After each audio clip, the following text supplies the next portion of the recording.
महाडच्या विकासाकरता मंत्रीपद आवश्यक आहे। गेली 15 वर्ष महाड हा मतदारसंघ मंत्रिपदापासून वंचित आहे। त्या तुलनेमध्ये बाजूला असणारा शिवर्धन मतदारसंघात सन्माननीय आदितीताई तटकरे या पहिल्यांदाच निवडून आल्या, पण त्यांनी 2 वेळा मंत्रीपद हासिल केलं। तर मंत्रीपद मिळवण्यासाठी लागणारी गुणवत्ता शिक्षण हे आदितीताई तटकरेंकडे आहे आणि म्हणून त्यांना ह्या रायगडमधील शिवधन मतदारसंघामध्ये मंत्रीपद आणण्यात यश आलं।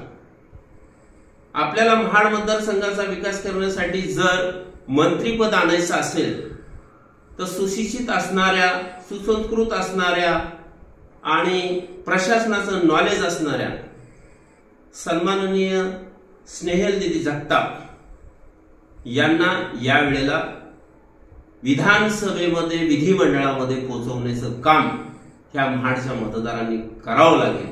त्यांच्या हातात असणारी मशाल आपल्याला सर्वांना हातात घ्यावी लागेल। कारण आहे आपल्या आरोग्याची समस्या, आपल्याला शिक्षणाची समस्या आहे, आपल्याकडे बेरोजगारीची समस्या आहे, रस्त्याच्या समस्या आहेत, सर्वत्र अंधकार आहे आणि हा जर दूर करायचा असेल तर स्नेहल दीदी जगताप यांच्या चिन्हावर यावेळेला आपल्याला मत टाकणं गरजेचं आहे। जय कोकण।